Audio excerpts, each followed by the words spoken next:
Bismillahirrahmanirrahim. So our next topic after syringomyelia is Conus Medullaris syndrome and Cauda Equina syndrome. So let's talk about both of these. So let me discuss a bit of anatomy first here, right? So if we talk about subarachnoid space, that ends at S2 level, right? And if we talk about spinal cord, so it actually ends at L1 level in adults, right? So it ends at L3 level in kids, right? So this is a simple diagram here. We can see this one is spinal cord, right? So this tapering of spinal cord is called as conus medullaris. So basically this is called as conus medullaris, and the nerves that arise from the conus medullaris is S1 to S5, and along with that we have coccygeal nerves, right? So we'll have coccygeal nerves, one nerve that arises from this conus medullaris, right? So this one is called as the we can see this one is called as the durameter and arachnoid meter folds, right? That they fuse to form this this, and tapering of this one, this is called as phylum terminal externa, and in within that within the subarachnoid space we'll have this one, the fold of biometer, that is called as phylum terminal interna, right? So basically the space is called as subarachnoid space, right? Okay, so this part along with the L1 to L5 and coccygeal nerves, right? So this whole part is called as the horse tail shaped structure, that is called as Cauda Equina, right? Equina. If we damage this from just like if we damage these all nerves from L1 to S5, we're gonna call it as Cauda Equina syndrome, right? And if we damage just this area, this conus medullaris part, so this from S1 to S5, we're gonna call it as conus medullaris syndrome, right? So if we talk about there is one differentiating feature between the Cauda Equina syndrome and conus medullaris syndrome. If we talk about the knee jerk, right? So knee jerk, so we'll have the root value, that is L3 and L4. So knee jerk root value is L3 and L4, and if we talk about conus medullaris, so we'll have the S1 and S2 that is going to supply that are responsible for the ankle jerk, right? So if we damage all of these, all of this structure, right, in Cauda Equina syndrome, all of these structures are lost, so we'll have the loss of knee jerk as well.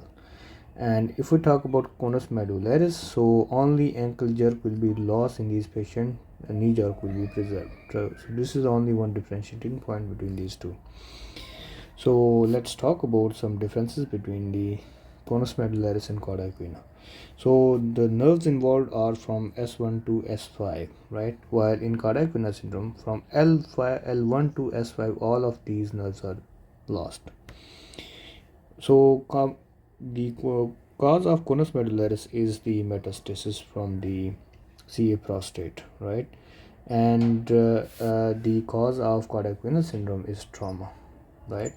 And if we talk about knee jerk, right, that will be normal because S1 to S5 are lost in these patients, so the L3 and L4 will be preserved, right? So knee jerk will be normal in these patients. While if we talk about, since L1 to S5, all of these roots of the nerves are involved, so that's why knee jerk is lost in these patients. So ankle jerk will be lost in both of these patients, right? So ankle jerk will be lost. And if we talk about perineal sensation, these are supplied by S2, S3 and S4 pudendal nerves, right? So we'll have the loss of perineal sensation. This is called as the saddle anesthesia.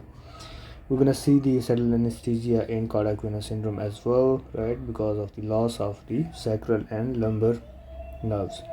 So there will be bowel and bladder complaint in these patients. They're gonna complain of urinary and fecal incontinence, right? So there'll be, because of the loss of the pudendal nerves S2, S3 and S4, the sensations from the bladder will be lost, right? So there will be no urge right? And patient won't feel any discomfort.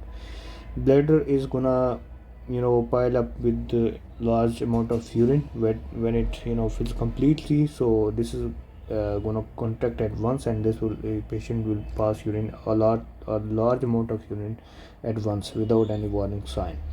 So this is called as the autonomous bladder, right? So we're gonna see flow incontinence in these patients. Also we're gonna see flow incontinence in the Cauda Equina syndrome patients, right?